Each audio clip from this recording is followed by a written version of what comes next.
have the privilege, and it is an enormous privilege, of working with an august group of, started as 13, now we're 11, commission members who were, appointed by the President of the United States because they're brilliant and thoughtful and reflective, and they were appointed by him to, take on ethical considerations of technology, science, medicine, healthcare, ensuring that as we move forward in these areas as a country, we do it ethically. These are tough ethical conundrums that come to this commission. So to hear them deliberate about that, and to think when we first get a question or an assignment from the president or someone from his cabinet, I think, oh my goodness, how are we ever going to get to the end of this? And then to watch that process unfold, it's really beautiful. I mean, you know how scientists say when they see something under a microscope and it's just beautiful, or through a telescope and they say, oh, the heavens are beautiful.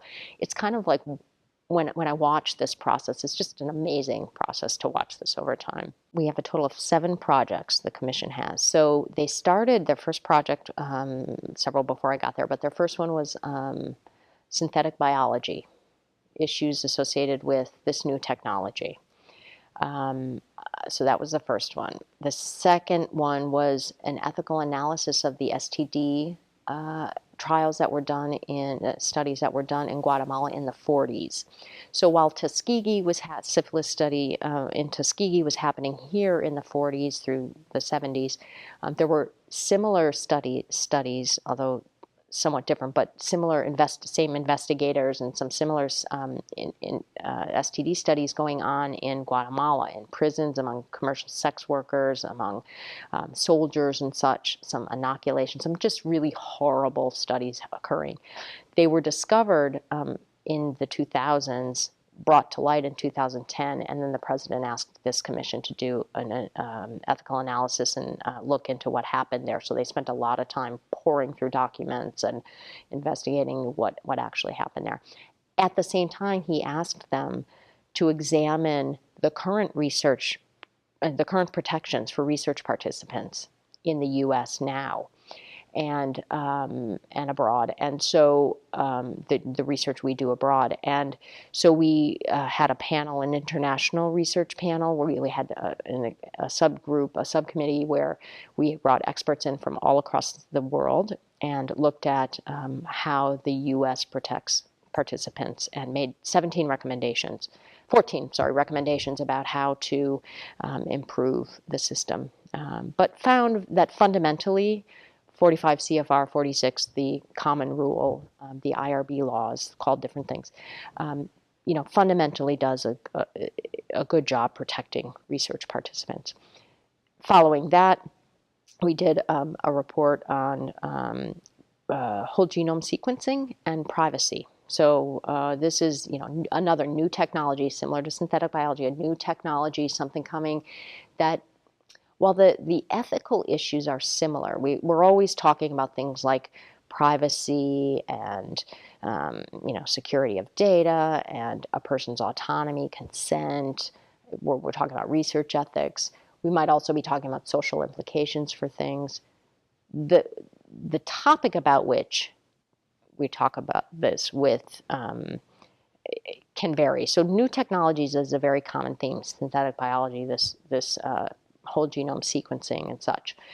And then we also did the medical countermeasures one, which I just talked about. That was our last report, in which the commission had to really wrangle with, what do we do when the threat is unclear, it's unknowable or unknown, and how willing are we to put children at risk, vulnerable populations generally, but children specifically, at risk for harm, for a benefit we don't even know is ever going to be realized.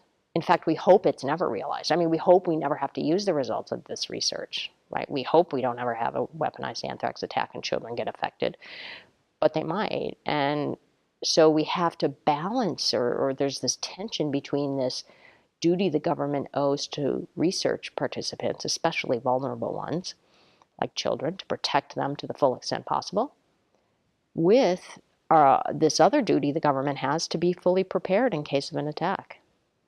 Right? And those two things are in conflict in this situation. So a very, very difficult, far and away, our chair says, and Dr. Gutman says, far and away the most challenging question and assignment any commission has ever gotten. This is one that really took a lot out of all of us. Currently, we're working on a report on incidental findings, the ethical issues associated with findings that either are not part of what someone's looking for, in several different contexts, not just the research context where they come up a lot, but also the clinical context, and then the growing area where there's not been very much work in the direct-to-consumer context. This idea where you can get, for entertainment purposes only, 3D ultrasound of your baby, or a whole body scan to see if there's anything wrong with you inside.